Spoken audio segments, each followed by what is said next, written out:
देश के सभी राज्यों के साथ साथ केंद्र शासित प्रदेश के जितने भी ईपीएस 95 के पेंशनर्स हैं, लगातार जो आप लोग मांग कर रहे हैं कि आप लोगों को सरकार जो है वो कम से कम 7500 रुपये देने को लेकर के काम करे। और जिस प्रकार से ये मांग लगभग 10 सालों से चली आ रही है, इस विषय में क्या कुछ हुआ है, यानी कि आप लोग भी जानते हैं कि ये जो काम जो है श्रम मंत्रालय, वित्त मंत्रालय, पीएमओ कार्यालय, यानी कि तमाम उस मंत्रालय से होते हुए कैबिनेट को जाएगी। इसके बाद तमाम जो ईपीएस 95 के पेंशनर्स हैं उन सभी को तोहफा मिलेगा। तो अभी हमारे साथ आप लोगों के कामों को कहीं ना कहीं अगुवाई को लेकर के, आप लोगों के काम जो है जल्द से जल्द कंप्लीट हो जाए, इसको लेकर ये लगातार मेहनत करते रहते हैं और लगातार जो है तमाम उस मंत्रियों का दरवाजा तक पहुंचते हैं, उस दरवाजे को खटखटाते हैं और उनसे बात करते हैं, उनको लिखित और ओरल रूप से पत्र सौंपने का काम करते हैं। तो आखिरकार इस विषय में कहां तक बात हो पाई है, तमाम जानकारी अभी इनसे लेंगे। तो तमाम ईपीएस 95 के पेंशनर्स से निवेदन है कि आप लोग खबर को अंत तक जरूर देखें, क्योंकि आप लोग जैसा कि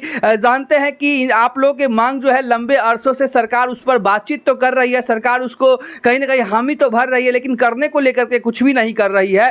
तो अभी ये बीते दिन जो है मंत्री से मिलकर के आए हैं दिल्ली से, आखिरकार उन्होंने क्या कुछ इनको कहा है, मैं जानकारी इनसे लेने का काम करता हूं। तो सबसे पहले ये बताइए कि क्या संभव है कि 78 लाख ईपीएस 95 के पेंशनर्स को एक बार में 7500 रुपये देने को लेकर के सरकार काम करेगी?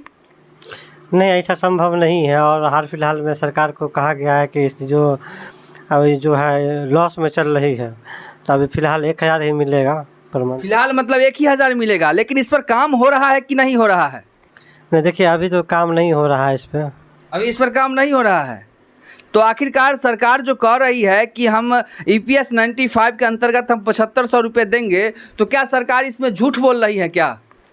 नहीं, देखिए वो जो कंपनी थी वो लॉस में चली गई है जी, लॉस में चली गई है, इस वजह से वो 7500 रुपया पर मंथ जो है देने में सक्षम ही नहीं है जी। अब सरकार उसको सब्सिडी देती है कंपनी को, क्या करती है उसके बाद ही इस पर कुछ कहा जा सकता है। तो मतलब जो ईपीएस 95 के पेंशनर्स रोज धरना प्रदर्शन कर रहे हैं और सड़क पे उतर के लगातार वो तमाम तरह की वो गतिविधियां कर रहे हैं जो नहीं करना चाहिए, क्योंकि वो भी एक बुजुर्ग हैं, वो भी चाहते हैं कि सम्माननीय ज़िंदगी हम अपना जिए, तो उसके लिए 1000 रुपये बहुत कम पड़ जाते हैं। तो सरकार कहीं ना कहीं 7500 रुपये कम से कम वो लोग मांग कर रहे हैं कि जो न्यूनतम पेंशन है उसके हिसाब से दिया जाए। तो आखिरकार सरकार मान क्यों नहीं रही है? देखिए इस बार सुप्रीम कोर्ट का भी गाइडलाइन आ गया है। सुप्रीम कोर्ट ने भी कहा है कि इस पर कार्रवाई जल्द से जल्द की जा रही है। अब तक केंद्र सरकार इस पर कुछ कर नहीं रही है। तो केंद्र सरकार को कहीं ना कहीं आप जो मंत्रीगण से मिले तो उन्होंने क्या कहा कि काम होगा कि नहीं होगा? देखिए उन्होंने स्पष्ट रूप से कुछ नहीं कहा, लेकिन संभावना है कि उनका इलेक्शन को देखते हुए जी कि इस पर काम हो सकता है। मतलब इस पर काम होगा। तमाम ईपीएस 95 पेंशनर्स की जो मांग है 7500 रुपया, वो एक ना एक दिन मिलेगा। जी। ओ, तो कहीं ना कहीं आपने जो वहाँ पर बातचीत की, तो क्या ये कैबिनेट से मिलेगा या फिर अभी ये फाइल जो है कहाँ पर है? ये फाइल तो अभी कैबिनेट में ही है। अभी ये फाइल कैबिनेट में ही स्थानांतरित है। तो कहीं ना कहीं कैबिनेट में स्थानांतरित है, तो प्रधानमंत्री नरेंद्र मोदी भी लगातार बहुत बड़े ऐसे मंच से उन्होंने कहा है कि हम तमाम ईपीएस 95 के पेंशनर्स जो हैं, क्योंकि आपको बता दें कि उस पेंशनर्स के जो जनसंख्या है वो 78 लाख है, लेकिन उनसे जुड़ी हुई 3 करोड़ से ऊपर परिवार है। तो कहीं ना कहीं 3 करोड़ अफेक्टेड वोट होगी सरकार को। तो इस सरकार काहे नहीं समझ रही है कि कहीं ना कहीं जो है हमको इनके दिशा में काम कुछ कर देना चाहिए, जिससे इनका ज़िंदगी जो है वो बेहतर हो सके और हमारी भी जो है सरकार बनी रहे। तो इसमें क्या कहना है?